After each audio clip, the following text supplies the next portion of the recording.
Hello friends, मैं आपका mentor के सिंह और आज फिर हम EMRS लाइब्रेरी की तैयारी करेंगे। और EMRS लाइब्रेरी में आज का टॉपिक क्या है हमारा? प्रॉब्लम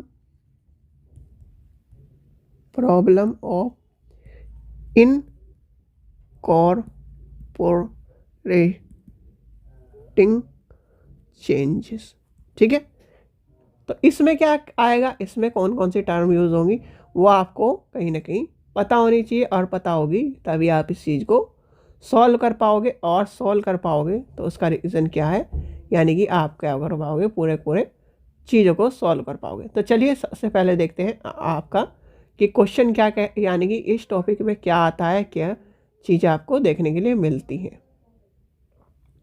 चलिए, तो सबसे पहले आता है आपका, तो प्रॉब्लम यानी कि एक तरह से प्रॉब्लम क्या है, प्रॉब्लम ऑफ इनकॉर्पोरेटेड चेंज। एक तरह से ये मान के चलिए कि परिवर्तन शामिल करने के की समस्या, यानी कि यही होगा, परिवर्तन शामिल करने की समस्या। परिवर्तन शामिल करने की समस्या क्या होगी इसमें? सीधे सीधे जब हम क्या करते हैं, मैनेजमेंट चेंज की बात करते हैं, तो मैनेजमेंट चेंज में हमें बहुत सारी क्या करनी पड़ती है, यानी कि परिवर्तन को शामिल करने के लिए, यानी कि मैनेजमेंट चेंज करने के लिए हमें बहुत सारी चीज़ों को देखना पड़ता है। कहीं ना कहीं जब आप किसी भी, यानी कि आपकी क्या है, ये ऑर्गेनाइजेशन है। आपने जो कल वाला एग्जाम्पल लेके चलते हैं, चार यानी कि 5 बंदों की टीम थी, यानी कि एक बंदा सही काम कर रहा था और 4 बंदे क्या कर रहे थे, या कर रहे थे गलत काम कर रहे थे, यानी कि एक तरह से काम टाइम पे नहीं कर रहे थे और लेजीपन, यानी कि इस तरह से मैनेजमेंट को कहीं ना कहीं दिक्कत कर रहे थे। तो ये आपने ये पहला जो टर्म बनाई थी, जब चेंज करोगे, मैनेजमेंट चेंज करोगे, तो मैनेजमेंट चेंज में जब ये आपने इस व्यक्ति को टीम का लीडर बना दिया और उनको क्या कर दिया, इनके नीचे कर दिया, तो कहीं ना कहीं वो जो बॉन्डिंग है, कम्युनिकेशन गैप है, वो भी कहीं ना कहीं सामने आएगा। और कम्युनिकेशन जब गैप है और जो इस तरह की चीज़ें हैं, उस गैप से कहीं ना कहीं मैनेजमेंट पे असर पड़ सकता है। तो यानी कि जब कहीं ना कहीं जब आप क्या करते हो, परिवर्तन करते हो कम्युनिकेशन को एक तरह से, यानी कि जो प्रोसेस है, उस प्रोसेस से चलने के बाद भी आपको कहीं ना कहीं चेंज देखने को मिलता है। और चेंज देखने के लिए मिलता है तो वो कहीं ना कहीं किस पे करता है, इफेक्ट करता है हमारे ऑर्गेनाइजेशन पर। यानी कि जो एक तरह से प्रॉब्लम क्रिएट हो रही है, प्रॉब्लम क्रिएट किसकी हो रही है, मैनेजमेंट चेंज की।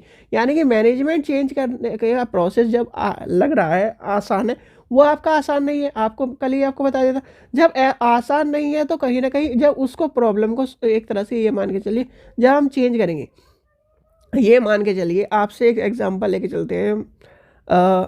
जैसे मान के चलते हैं, कंप्यूटर में कभी कभी आपने कंप्यूटर में देखा होगा कि कभी कभी कंप्यूटर में दिक्कत आ जाती है। जैसे मान के चलिए रैम में दिक्कत आ गई, किसी में भी चीज़ में दिक्कत आ गई, मेनली जो मेन चीज़ नहीं है वो एडिशनल चीज़ है, उसमें दिक्कत आ गई। तो क्या होता है, कभी कभी आपने देखा होगा कि जब हम नया पार्ट लगाते हैं या फिर नई चीज़ इंस्टॉल करते हैं, तो क्या करता है कि कंप्यूटर कभी कभी आपको देखा होगा कि आपको एरर दे देता है कि दिस सॉफ्टवेयर या this part is not manage in computer item, या फिर एक तरह से मैनेज नहीं कर पा रहा। क्यों मैनेज नहीं कर पा रहा? क्योंकि परिवर्तन जब होता है तो परिवर्तन के साथ साथ परिवर्तन के नियम भी चलते हैं। क्यों?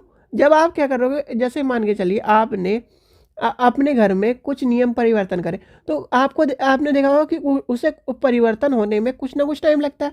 ऐसे ही होता है कहीं ना कहीं जब मैनेजमेंट चेंज का, जब मैनेजमेंट चेंज में प्रॉब्लम आती है, तो प्रॉब्लम किस वजह से आती है, परिवर्तनों की जो चीज़ें हैं, यानी कि जो समस्या है उसके कारण, कि आपने परिवर्तन कर दिया, आपने तो परिवर्तन कर दिया, पर परिवर्तन करने के बाद जो समस्या उत्पन्न हो रही है, कि सबसे ज़्यादा, यानी कि इससे क्या करना पड़ रहा है, ये जो 4 आदमी है इसकी सुन नहीं रहे, कहीं ना कहीं ये काम करने के लिए कह रहा है हम तेरी सुनेंगे, ये करेंगे।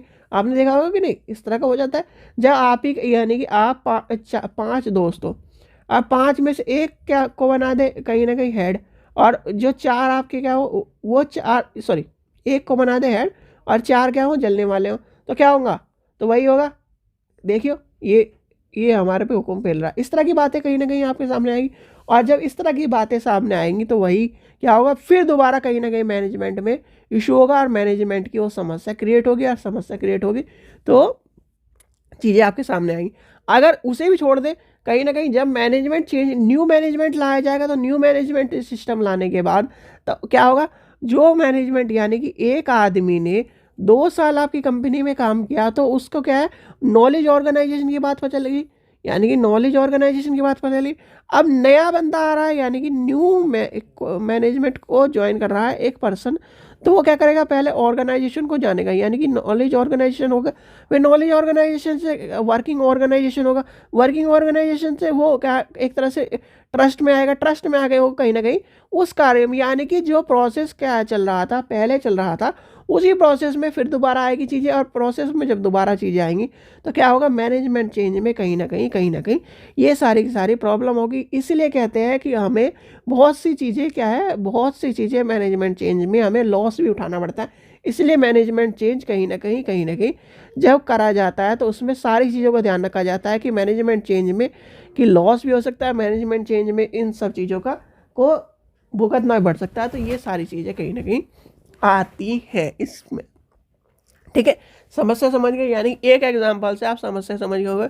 और ये इस तरह के जो टॉपिक्स हैं ये आपके लाइब्रेरी में कहीं ना कहीं जब आप लाइब्रेरी ज्वाइन कर लोगे तब आती हैं काम, यानी कि पेपर में कभी नहीं आते। ठीक है, इस चीज़ का ध्यान रखना। ठीक है बच्चों, आशा करता हूँ आपको वीडियो पसंद आई। वीडियो पसंद आई तो लाइक करें, चैनल को सब्सक्राइब करें, वीडियो को ज़्यादा से शेयर करें। Thank you.